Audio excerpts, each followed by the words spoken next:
Hey, we've got Dr. Devlin coming on talking all things sex robots. Just have a few tech issues, so um, hopefully she'll be coming on any minute now. Just waiting for her to come on. See if she can. Hey, Deepak. Where is she? We're trying it again. She's not here yet. I'm just going to sip my wine until she joins. How is everyone? Hello. Okay, you're in the chat. But I can't see you here. Hang on. Okay, let's give it a go. Waiting. We're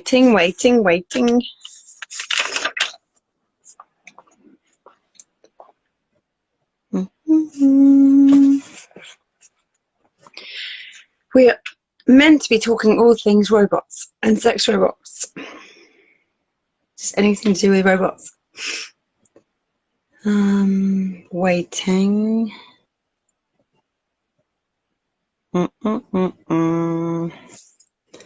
Happy Monday, everyone.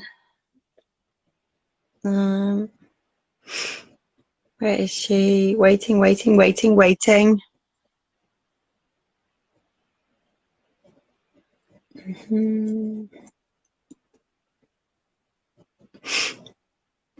anyone's got any questions for Kate, fire them over. We're just having a little bit of a tech issue. Isn't able to join. No! Hang on. Let's try again. Oh, come on. Yes! It's working! Yes! Amazing! I know. Tech one that goes wrong. I know. But do you know what? You're the most techie chat we've had in. Literally, you know what I mean? In like total computer science and robotics, and this is like, so I'm lucky. Where you gone? I'm here. Oh, you're there. So just quickly, most people know who you are, because I was talking about you a bit. But Kate, what Kate doesn't know about sex robots and anything to do with AI and VR, involved in robotics and leading voice, often in very highbrow media like the Times, talking about, but also author of Turned On, which is an amazing book. Have you got it there? Ta-da! Yeah. No, I feel like paperback too, but I've packed that away, so. Exactly, available on Amazon and various other outlets for anyone who wants it. But it's fascinating and delves into all the ethics of robotics, which actually, when it comes to sex robots, that's one of the big things, isn't it? It's like you can really important. Yeah. Yeah, it's like you can have anything to do with robots. People are like, yes, let's build robots, until they threaten the female race to replace us. Yeah. But anyway, what are you involved with at the moment? Well, first of all, you were originally architecture. Not architecture, archaeology. Archaeology, sorry. I knew it was an archaeology. So what made you jump? Like, where's your passion in it to go down that route? It kind of around people. So, how do people interact with each other, with society, with technology? And there's lots of that going on in archaeology from very early times. And there are a lot of very early sex-like objects. And we know we've got dildos appearing in the archaeological landscape as well. So they've been around a while. So just really how people interact with technology and how it changes their lives. And I would like, and I'm into, why wouldn't you be interested in sex? It's such an interesting topic. And there was lots of headlines about sex robots and how they were going to replace women, take over society. And I thought that was probably bullshit. So I decided to go and find out more. Yeah. And then, so when did so explain the book Turn On, because that covers covers everything. So what made you write that book? What was the purpose of it? I wanted to myth bust all the headlines about, you know, there were these army of sex robots on the way to replace women, because that didn't seem technologically possible. And even if it was, you know, did we want that? Is it ethical? But mostly I thought there was a better way of doing the things. So I wanted to explore what the truth was, and then where it could go if we moved away from this idea of a Barbie doll type robot and into more interesting sex tech, because we can do anything with the technology. So why are we focused on trying to build a replica human, which is never going to be a success? So surely we can do better in terms of sex tech. What were the biggest myths out there that you were debunking? I think people think that these things already exist, and they don't really. There's like prototypes in 2 workshops of a sex robot, but they're essentially high-end sex dolls with some animatronics and an AI chatbot. So they don't really exist commercially yet. And even if they did, it's just a handful of places making them. But I think the other thing is people thought that the men, and it is predominantly men who would be buying these, are very lonely and kind of weirdos who live in their basements and have no communication. And actually that's not true. I've met so many different people who have sex dolls for many different reasons. So I think there's a lot of stereotyping over what's involved, but it's actually much more interesting in real life. And the people you've met, you have sex doll. I know I've seen I can't really remember them. There's been a couple of programs, haven't there, documentaries following people. What are the reasons? What are the really interesting reasons that you've come across that people have them for? So some people are interested in the companionship aspect. So they see the dolls that they buy, and you know, if we project into the future, that could become a robot someday. They see the dolls as being in a relationship with them, and not in a delusional way, but they want that sense of companionship. And so they build this kind of ideal romantic, very much a romantic vision. I mean, the sex is involved, but it's all about intimacy. But that's some of them, and others don't. Others, it's like they get the dolls and they dress them and they model them and they photograph them, and it's done from a more artistic or collector point of view. And then there are some men for whom it's a fetish. So there is the fact that it is a doll is the turn on, but that's like a much, much smaller group. So it's mostly people who like the idea of the companionship. And those aren't always people who are alone. It can be people who are in relationships, or people who see it as a kind of a hobbyist thing. So it's really, really varied. But what I find most of all was the men, because I only got to talk to men. Women are very quiet on the subject.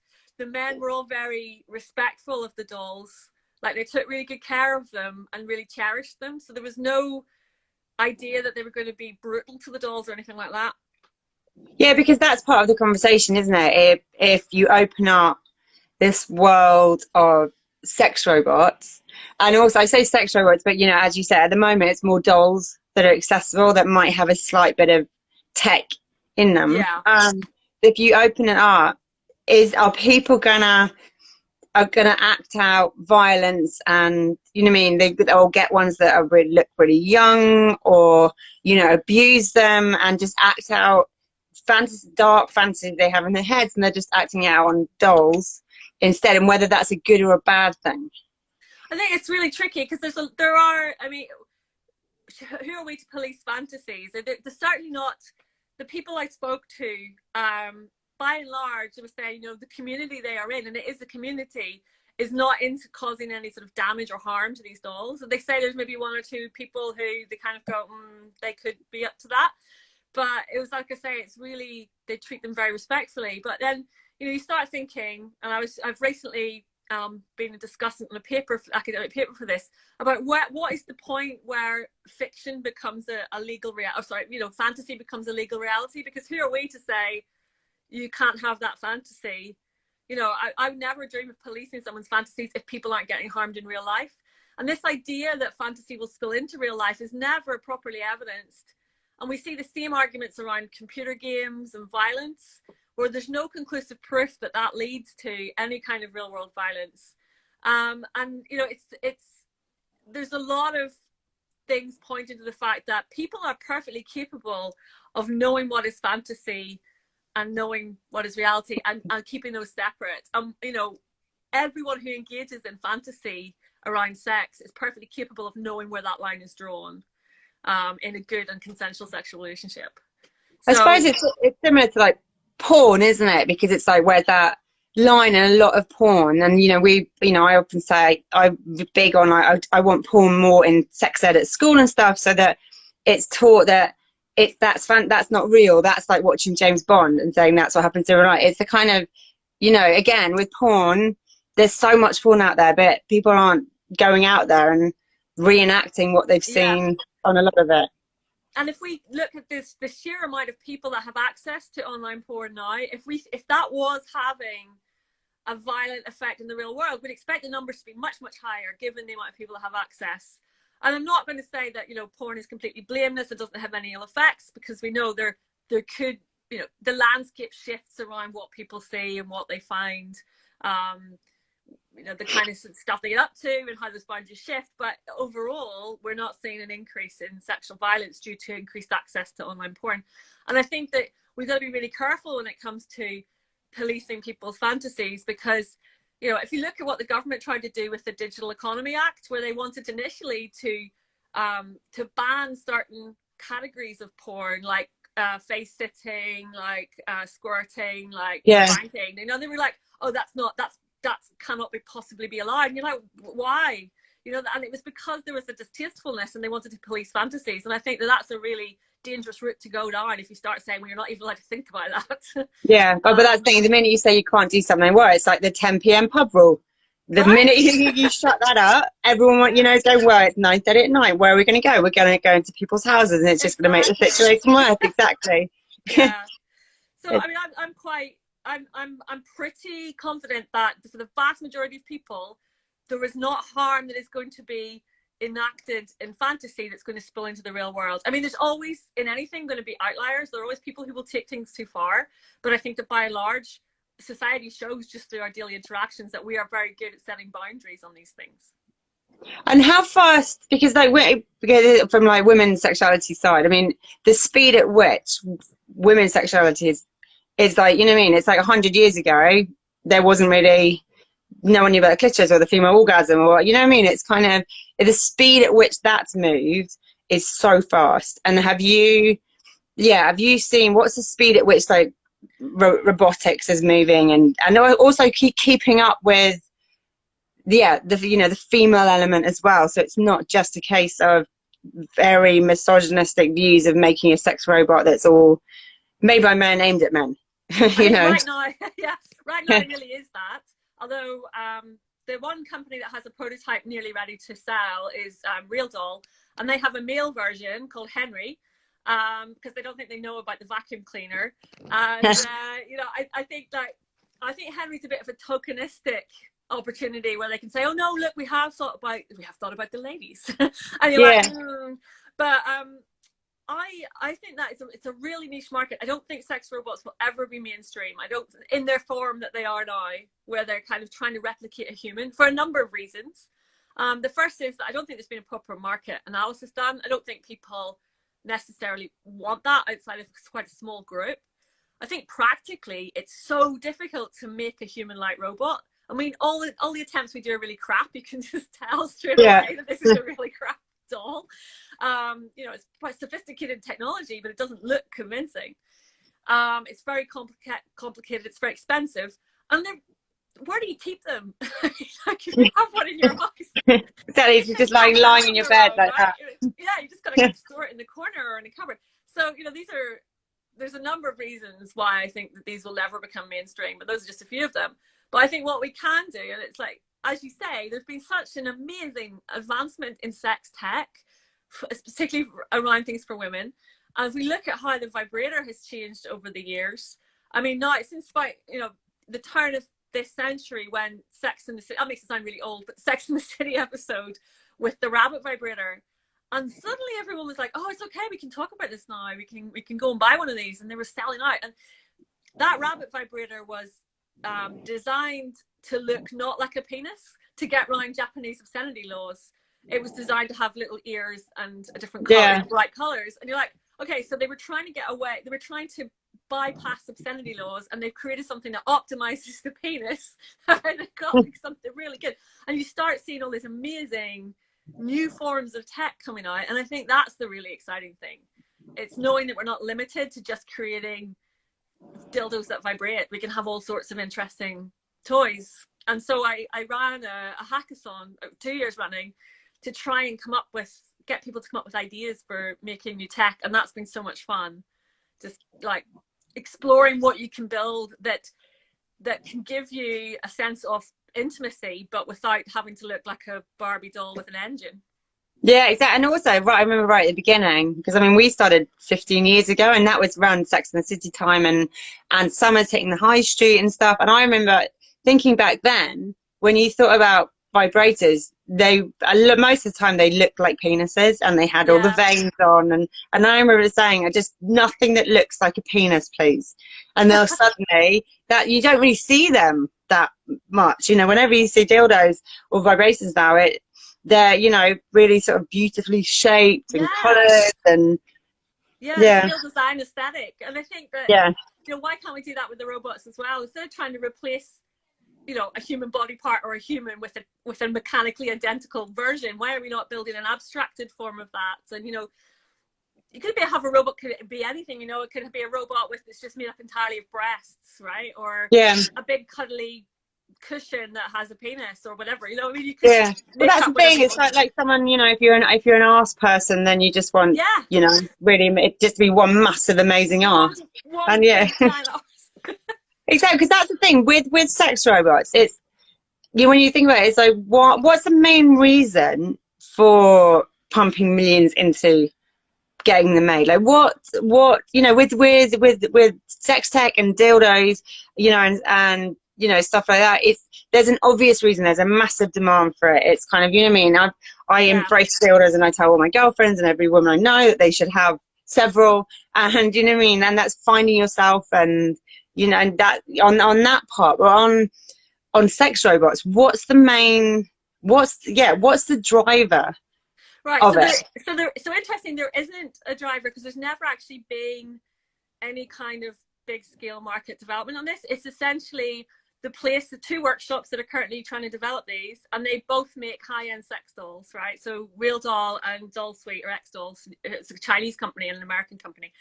And they have basically said what their customers wanted was a sex doll, but more interactive. So that's been the driving motivation there. But that market they have for sex dolls is nowhere near the size of the market for sex toys. So it's still quite niche. It's still the people who would buy a sex doll and then want sort of the enhancement onto that. So it's very much sold in a companionship way. So a lot of the advertising around this, I've got a PhD student who works on this and looks at sort of the way these things are marketed and sold in terms of what they promise, because they're not actually being delivered yet. And it's things like, you know, she will be there for you. This is the woman who will cherish you. You know, it's all really, really romantic language used rather than sexual language. And I find that so interesting. So that one of the key drivers behind the whole concept of developing these sex dolls into sex robots has been around companionship. But you don't even need the body of a robot to do that, because we're seeing more and more of these virtual girlfriends. And again, it's really gendered. It tends to be software made for men, straight men. And these virtual girlfriends, there was the Gatebox one in Japan, and there's a couple of other ones that have come up now, Virtual Mate. And it's a bit like the Blade Runner 2049 Joy girlfriend. So, you know, you've got this little holographic girlfriend who will just, you know, be there for you and remember your name and, you know, say nice things to you. So this whole experience of having intimacy is seen as the driving force behind it, which kind of separates it out a bit from sex toys. And I think there's a way of integrating all of these things, but I think we're very limited in terms of our design thinking still. Although I'm really heartened by the kind of designs that are coming out in sex tech. I think there's some really cool stuff happening. What are you seeing? What are the because I mean, it's a massive saturated market, isn't it? Sex tech, and toy stuff. And what are you seeing? What are you seeing that's changing? Like, where do you think in the next like year we're gonna see different? Yeah, things coming out? I think it's still quite slow moving, but one of the things that I'm really impressed with is the amount of women-led There's workshops and loads. women Yeah. companies. It's really, really good, and it's so nice to have that. So I think looking at things that are customizable, personalizable, even programmable. Laura DiCarlo is doing interesting things with sort of robotics and vibrators. They were the company that they won an innovation award at the Consumer Electronics Show, and then were banned from the Oh show yeah, that one. Yeah. for being a vibrator. Even though they let a sex robot on the display there. I mean, Oh yeah. it's so sexist. So I think they're doing really interesting stuff. I think some of the British companies, I really liked what Mystery Vibe did with the Crescendo, because that was just very, very new in this space. I've got some of them around. Yeah, So they're mate. We do a lot with Mystery Vibe. They're brilliant because they've got. Have you seen? They've got a and I love the fact that they're one product. That, you know what I mean. They haven't tried to do, but then they've just brought out the men's one. And I remember seeing that. I remember the prototype. They came to the office and literally had this one prototype, and it was awesome. But I love that kind of. It blows away what we expect. And the other one's Hot Octopus, who I think are amazing. And they're so inclusive and so diverse as well. And they've got things like the Pulse, which is like the guy brainer, as they call it, which just sits over the penis. And then you can have a motor on the outside as well, so that someone can hop on the top while they're at it. So I think that's really cool. So I think things that sort of break the norms and sort of challenge how we do things with the tech is so exciting. And we wear so many bits of tech that can feed back to us. So if you've got a health tracker on, or a smartwatch, you've got things like heart rate and skin contact. There is an opportunity, and people aren't really doing it yet in many cases, but you can take that information and feed it back, and start building tech that responds to your body's signals, and to drive it. And I think we're going to see more and more of that as well, and really customizable stuff. Interestingly, I thought, everybody thought that with coronavirus there'd be a lot more connected sex tech going on, and I think it's not quite the boom that people expected. But because you don't need to, right? For sex that is remote from your partner, you just need a camera or a phone and your own sex toy. You don't have to hook them up. But connected sex toys are being used quite a bit in cam work and cam modeling, because the person on the camera, the webcam model, can have the toy and it can be controlled remotely by the paying customer. So that has been a place where sex tech has been taken up. And yeah, I think there's just so many interesting things we can do. The one area that I think is not particularly good is VR. Yeah. And that's because I watched the first wave of VR kind of rise and fall. And I think it's really powerful. And, I've seen some interesting stuff with it. But if you think of like VR porn, it's just serving up the same stuff from a first person point of view. Yeah. And because the content is so expensive to make. So I think that we will eventually get to the stage when it's cheaper to make content. We'll start to see innovation there, because you could be anything in VR, right? You could be having sex underwater in space with the dragon, whatever you want. And instead, we're getting it's the same. It's a lot of because we went to Sex Tech in Berlin, and they did some demos, and you put it on and you could see what the people on stage were watching on the big screens, and it was exactly that. It was webcam girls. It was as if you're in the same room as a webcam girl, which actually they've been going on for what, 15 years, 10 years? Exactly. Yeah. It's not that incredible. Where is the innovation there? And I think we're quite a long way away from that. And because the equipment is expensive, it's expensive to make the content and film the content, and it's not as personalizable. So it's okay for delivering a kind of a hit of first person porn, but it's not the kind of freeing, interesting experience that we were initially promised. So I'm a bit skeptical about VR. Yeah, and on the robot, because sex tech, or as we just said on the vibrator front, there's a lot of female-founded businesses coming in, and you can see that, and women designing toys for women by women. type thing, but on the robotics side, because there's a big question of like, you know, gender politics and that. Is it? It hasn't quite hit that. Are there women working in it? Are they, or is it very much a at the moment it's a very male It's for male men driven. world? The workshops, I mean, the Real Doll Workshop has a team of women and men working on this, but their primary customers are straight men, some gay men, very few women. So they have like a doll, a male doll version, and then they're working on this robot version. But primarily that's who their customer base are, and they're not really. It was never a kind of their intention to go and build something that was available to everyone. It's always quite a niche group to kind of just give their existing customers a little bit more. So I don't think there's that much. I mean, it's very hard to get women to talk about all ownership and robots. There are very few people willing to go on camera because women are judged so much more harshly when it comes to discussing all of these things. It would be interesting to find out more, definitely. And do you think, because where do women fit in, or do you think because there's, you know, because even with dildos, there's a lot, and I come across that, you know, with friends who say, oh, they don't want to, you know, they don't bring out their vibrators and stuff, or let their other half know, and because they think they feel threatened by them, or sometimes they have brought them out and the husband's lost it and feels really threatened by a dildo. And do you think actually, you know, with the women against like sex robots, it's a similar thing that actually they're not a threat, that they're just sort of, you know, tools within the sexual exploration world that we live in? Yeah, I don't think they're a threat. I don't think they're a threat. And I honestly think that the default gold standard is still that human-human connection. I think for some people, they like the fact that they don't need to do that with another human, that perhaps they prefer that, even the safety of having the robot. And, you know, that's, if that's what they prefer, I'm not going to judge that at all. It's not our place to say you're missing out on something. Maybe they are, maybe they aren't.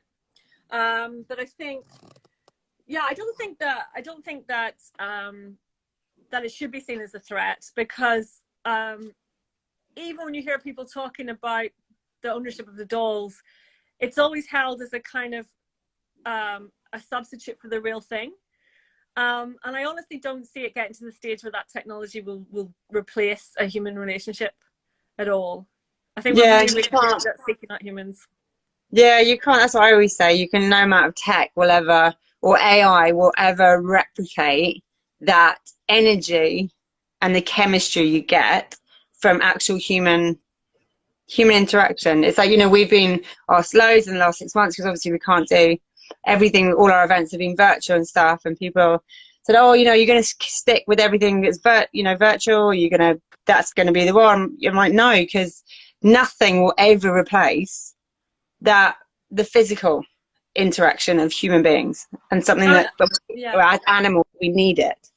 So yeah, I'm inclined to agree. I think that you know, we see the same fears echoing around sex toys with people, and like you just say, you know, men feeling threatened because their female partners have got sex toys, and that is, you know, there are some men who find that threatening, but really, you know, that's a different thing, and that's like that's something that gets you an orgasm. That's something that's fine for masturbating. There's still people want to have the connection, and we see that so clearly right now in the middle of the pandemic. This whole idea of skin hunger, this whole idea of touch missing, and so I think it is a broader thing around intimacy, and it's not just the sex aspect. Yeah. So actually, with the robots, do you think, from like that, do you think it is more of that companionship? It's not, you should just take the sex bit away. It's a robot. It's companionship. It's that, like the sex dolls, as you said, you know, people are very respectful to them. I mean, I just finished an academic paper a while ago. It's coming out later this year with my PhD student, and we talked to people who have sex dolls about, you know, what would you, we asked them, you know, what is your relationship with your dolls, describe it, and then we talked about, you know, if there's one thing you could tell people about your sex dolls, what would it be?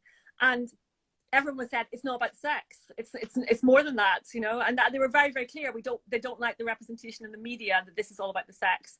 And they were very clear that there is an intimacy aspect and a companionship aspect that is more important to them, and that sex is kind of almost a secondary to it. Hmm. And I find that quite heartwarming in a way. And one of the other things I really like is that this group of people who, you know, are judged very harshly to be some kind of weirdos in isolation, they've actually formed a really lovely community of friends amongst other doll owners. So it is like a hobbyist thing. There are people who made friends because they own the same type of doll as someone else, for example. And I think that's a really lovely thing. If you can get a friendship out of something that people are seeing as being exclusive, or, you know, because you're a loner, and yet you've formed a friendship group, I think that's a really, really heartening thing. And it's bringing people together in a very different way from what you might have anticipated. Yeah, because you need that. You need, everything's about community, isn't it? Everything's about community and social interaction, and you know, there's groups out there for everyone, aren't Yeah, there? And and actually, I think you that's know, one of the loneliness is a massive issue at the moment. yeah, and that's one of the really amazing things about the internet. And I think one of the most important social things about the internet, that for all the terrible stuff that goes on online, and there is a lot of terrible stuff online, I think it's a net benefit, because you can find your tribe, you can find the Yeah. people where you fit best. And you know, that's not something that I was able to do growing up. It wasn't until I got online and made friends with people all over the world that, you know, I find my place. I find other people who think the way I do. I find people who share the same values as me. And I think that, you know, that's clearly something you do as well with Killing Kittens, is you bring together a group of people who see something for themselves in it and see other people who want the same things. And I think that's really, really powerful, and it wouldn't happen without the internet and without that technology. Yeah, exactly. That's the thing. Yeah, with kittens, you know, there's a lot of people out there who say they before they joined, their friends didn't get them, or they made them out to be sluts, or you know what I mean, that whole shaming. It is exactly on that front. So on what about AI? What are you seeing, that combination of computer science, technology, the robotics in the sex world, now that AI is so massive and being brought into the mix? Weirdly, not a huge amount in terms of the sex tech itself, although I think there's scope to do that in future. It tends to be sort of coming up to the surface a bit in porn, where, you know, AI is being used for things like classification of videos and automatic tagging, and also this whole kind of area of deep fakes, and, you know, what's going on there. If you can substitute someone else's face on porn, you know, there's loads of issues around privacy, but also maybe that could lead to some kind of custom built porn, where you can, you know, you can act out your own fantasies that way. That's a very slippery slope in some ways, because deepfakes are, you know, scarily convincing in a lot of cases. But in terms of AI feeding into the sex tech, I'm sure people are doing it, I think. But I think Laura DiCarlo might be working on some robotic aspects with that. But I haven't seen anything significant coming out apart from the kind of virtual girlfriend type tools. Yeah, there. I think I sent it to you. That how do you say it? Kokeshi. Oh The yeah, yeah. robot, yeah. Who said caters for all genders, including couples looking to experiment on physical, mental, and emotional. How have you looked? Yeah, have you looked at it? I mean, what I are they haven't, claiming? but I find that really, really interesting that they're saying emotional as well, because that seems to be such a big driver. Yeah, because Um, they were big on their, you know, especially couples. They yeah, cater for all genders and couples yeah, which I thought was interesting.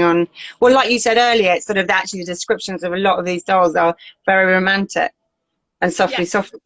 yeah. It's very much not focused on sexual pleasure. I mean, that's kind of hinted at, but it's always kind of couched in these terms about how you will have the perfect listener, the perfect companion. And I think some people get worried about that. People are worried that, you know, what happens if you have a companion that is always nice and always lovely to you, and you never have the friction of a relationship, and surely that's not a good thing. You know, probably, possibly. Is it? I don't know. Or can you make that distinction? Certainly the people I've talked to are perfectly aware that this is not a real thing. They're very, very clear that they're not delusional about it, that they know exactly that this is not real, but they choose to buy into the fantasy. So again, I think we get back to the whole idea of the fantasy realm, and we all will have fantasies. So who am I Yeah, to judge someone else?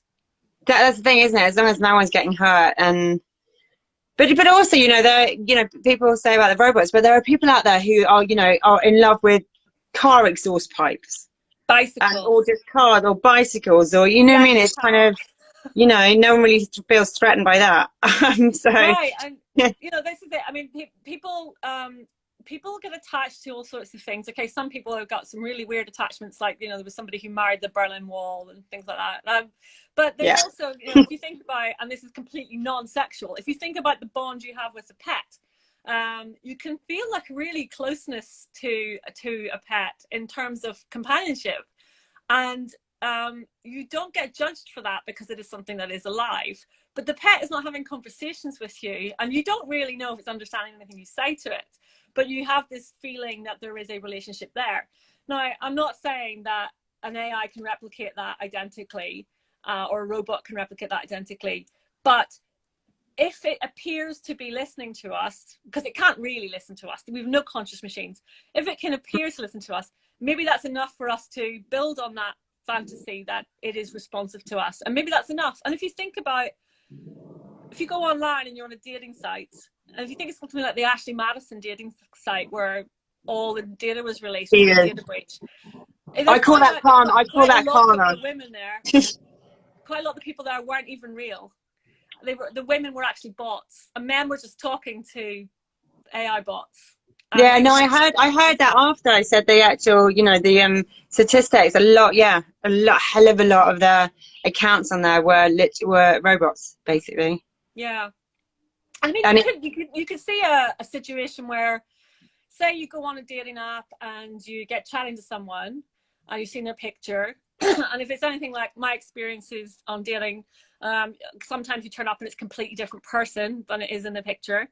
So, you know, you're talking to someone and you've seen a picture and they're having a really good conversation, and you shift it to WhatsApp or Kik or wherever, and this is all going really well.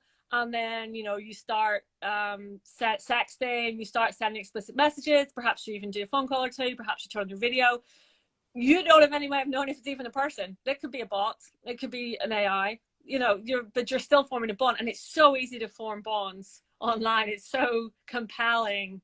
And it, you know, at the moment, our conversational levels of AI are not very sophisticated, so you can usually spot quite quickly when yeah, it's do you know, I a bot. spotted one last week actually. It was Instagram, and a friend, old friend, like I haven't seen her in about 3 years because she moved out. Yeah, she moved away.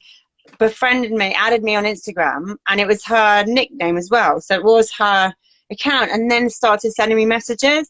And it got to the second message. I thought, this sounds, it's not her language. It was quite formal, and you could see where it was going. It was basically one of those Africa, you know, money scams down there. But Yeah, it took a few.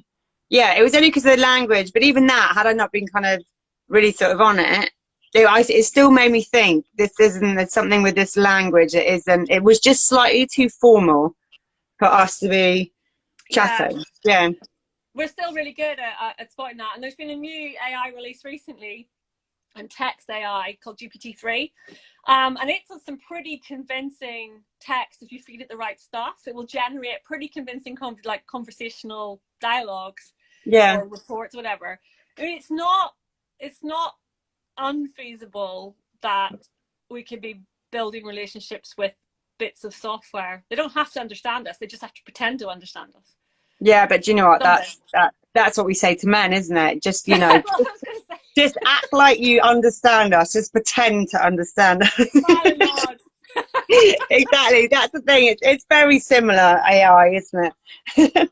Just nod and say yes, dear, to everything we say. So on the but also there's on the like the sex tech and the robotic side of things. What have you seen any really interesting ones for good for like, because you know, we're speaking to Handy in a couple of weeks. Have you seen them? The disabled tech that's coming out for people that they're unable to use their hands. And they, That's so yes, cool. So I think that kind of stuff is amazing, and I think, you know, the fact that you can make really well designed tech is so good for not just people who might have specific needs around accessibility, but for everyone. So like the hot octopus stuff, if you make something that works for one group of people and you make it accessible, it can be really good for everyone. So I think that's amazing, and the amount of interesting things down that line are looking for all body types, all body shapes, all level of abilities, all sorts of things. just really cool. Although I'm gonna confess as a fallback that my very, very favorite piece of sex tech has no programming, nothing at all remotely techy in it, because it is in fact the Doxy. But that's the simple one. Yeah. But we did a survey actually, and our favourite sex toys, and that was one of the ones up the top. I mean, of it. There's no batteries to charge. It's amazing. Like you got something that plugs in, you go forever. It's great. Yeah, and to be honest, these are my favourite. You know what I mean? Nothing beats no these. Exactly, nothing. So just great, final question before we let you go. What is it about what you do that literally you feel it's like your purpose? It's what are you so passionate about?